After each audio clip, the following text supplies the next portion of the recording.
Freeman, and it's incomplete. Or did he make the catch at the 15? Yeah. What are they going to rule it? He caught it? Touchdown! He did what? In the end zone, it is caught for the win! Richard Rodgers with a walk-off touchdown. Total disbelief at Ford Field. Rushes on, has time. Looking, throws, middle, got it there! Breaking free to the 50. He may go all the way to the 20 down the right side. And there's Randall Cobb to the 5, to the end zone, to the touchdown. Oh my goodness!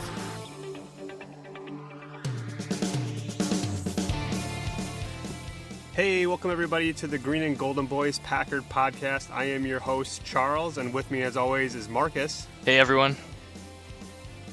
And today we're doing our third and final NFC North rival city post-draft deep dive. And you guessed it, the last one, the Detroit Lions. Process of elimination. Process of elimination, exactly. And, I think the breaking news here is the big receiver that they picked up. Marcus, did you see the other Packer wideout that just recently got signed to the Lions? The other? Do you mean other besides Geronimo Allison?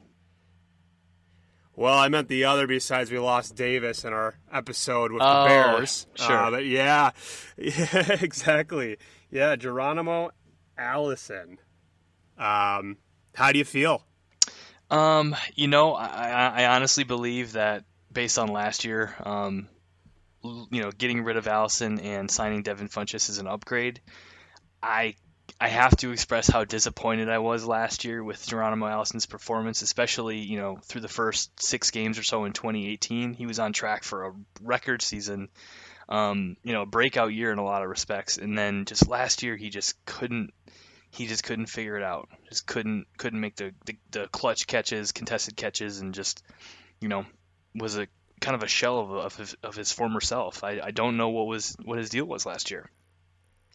It was so frustrating. I mean, it was just, it almost feels like how, we mentioned with Jimmy Graham. It's like, oh, it could have been right there. And so many times he had his hand on the ball, 2 hands on the ball. He came down and it just, you saw it pop out. And it's just, you're right. I mean, before last season, I think everyone was comparing him to Devontae Adams before he broke out. This was going to be his year, and it didn't pan out. And, hey, good on the Lions, I guess. And it's just like Trevor Davis, like we talked about last week. It's going to be a little scary facing him if he turns things around. And I wouldn't be shocked if he improved compared to the terrible year he had last year, but I don't know. I'm slightly nervous. About all these ex-Packers going to NFC North teams. Yeah, and to piggyback on that a little bit, I was a little surprised when I found out that he went to the Lions and then we didn't re-sign him. I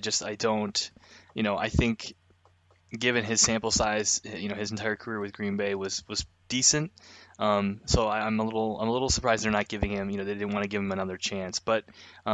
Yeah, I'm a little nervous to see him catching passes from Matt Stafford because I think he could be certainly a key role player for them. Probably not a number 1 guy, but he can definitely be solid, and if he can bring it together, and we've seen it happen before. Guys go to a different environment and can thrive in a different different offense, different scheme. We could see that with Geronimo Allison, but I hope we don't. Yeah, and you mentioned Stanford there, but the other big signing, not big, small signing that the Lions had was Chase Daniel, and I feel like obviously backup quarterback situation usually doesn't make headlines, but I think it's noteworthy because if you happen to catch the Vikings down in Chicago last year, Chase Daniels beat the Minnesota Vikings basically single-handedly, and that's a pretty solid backup quarterback on a team that has a more injury-prone quarterback than most. Did you catch that as well? I didn't know that, but that's interesting. Yeah, I mean, he's definitely a solid backup QB. We've seen him a couple times. Last year against the Vikings, for example, like you said. But again, Matt Stafford's a pretty dang good quarterback in my opinion, and I think I think we'd be lucky to see Chase Daniel if we get the opportunity. I don't want to wish injury on anyone, but if there's a situation where Stafford goes down. For them, I think he's a solid backup, but for us, obviously we'd have the advantage. Yeah, for sure. And then I think the biggest signing of the Lions here, pre-draft, is Jamie Collins, who spent most of his time with his now head coach Matt Patricia out in New England. And I think this is a huge signing, one I know I would have been very excited about as a Packer fan if he were an inside linebacker getting signed to our team. So, and I think I read a couple articles where Patricia's essentially giddy that the Lions were able to sign him. He's going to be a big presence, a big veteran presence on this team that focused a lot on defense, during the draft as well. So we'll get into how we think the Lions are going to kind of pair up against the Packers here in a minute, but the Lions are starting to look scarier and scarier the more I see from them. Yeah, I would agree. I mean, I think the Vikings are kind of still the number 2 in the NFC North, but the Lions, I think, are going to be right there in the hunt. They seem to kind of ebb and flow more than any team in the league. So, given their record last year, I think they're going to be up there this year trying to vie for a playoff spot, probably a wild card position. But yeah, they on paper look like they could have a pretty big rebound here. Yeah, for sure. Now, the Lions are interesting because they are the first team that we've been talking about within our division that actually had a pretty, big they had a high draft choice. So they had the number 3 overall pick in Jeff Okudah, whereas the Packers and Vikings were, of course, later in the first. And like we mentioned last week, Chicago did not have a first-round draft pick. So, in terms of those big names, top 3, top 5, top 10, the Lions were the only ones in our division to grab it. And they got a really good cornerback out of Ohio State, Jeff Okudah, that, once again, defense, just going to make it that much harder for Aaron and company to move the ball downfield. Yeah, I mean, he's definitely a solid cornerback. He's going to start probably right away, I would guess. He's going to be an impact player for them moving forward, and it'll be interesting to see how Aaron Rodgers can do against a guy like this, and just kind of given all the turnover at the cornerback position in the NFC North, it's going to be interesting for him to, be able to study new defensive backs and kind of try to pick out new tendencies and stuff like that. So, yeah, I mean, he's a solid pickup for sure. I think he was probably, obviously the highest rated corner probably in the draft. Yeah, it'll be an interesting contest for those two going forward. Side note, I do think he was one of the best dressed top 10 draft picks, considering he was in his living room. He looked like he was dressed for the occasion. So just a side note there.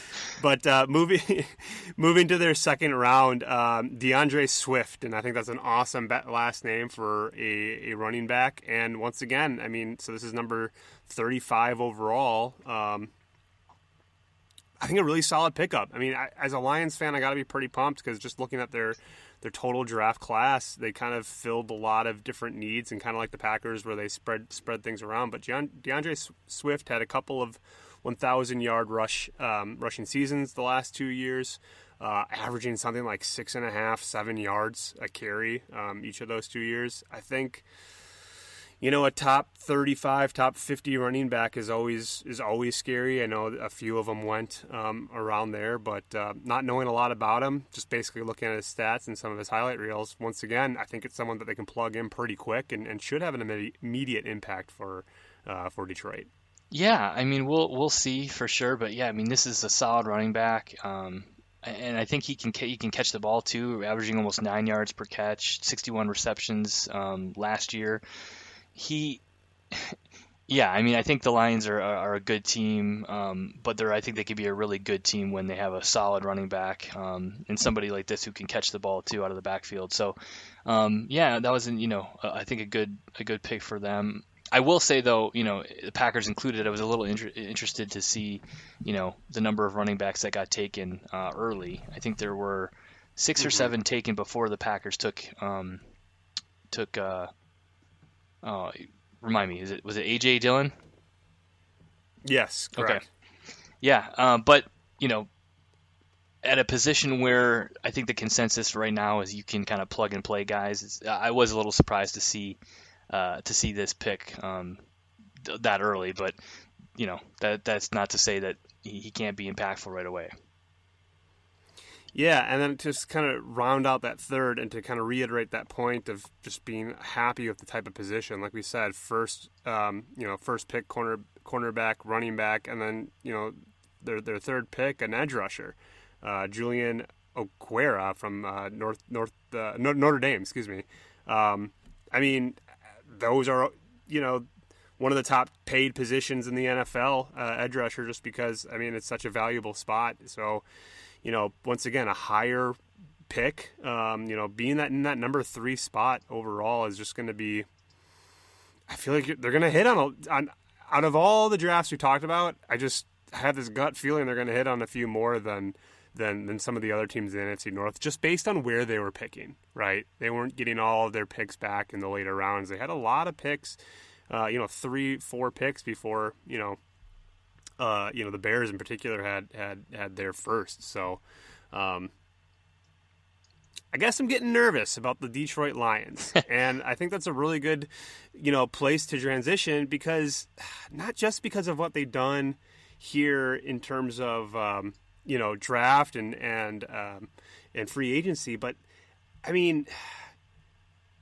I'm not going to be so big of a homer to say that the Green Bay Packers deserve to win, honestly, either of the games against the Lions last year.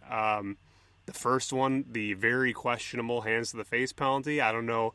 It's been almost 6 months, 9 months since you and I have watched that game together and talked about it. I guess I don't know your opinion on it, but I mean, going through the schedule, starting with the first one, tying the Arizona Cardinals. Losing to the Packers twice in very questionable calls, in both games, potentially that the Lions could have won.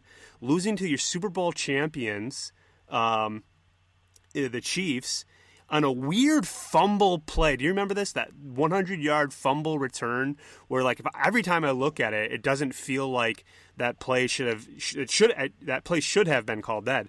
But they had, they're the best 3-12-1 team or whatever they were, I think, in the history of the NFL. And just by basically tanking at the end of the year because Stafford couldn't play anymore.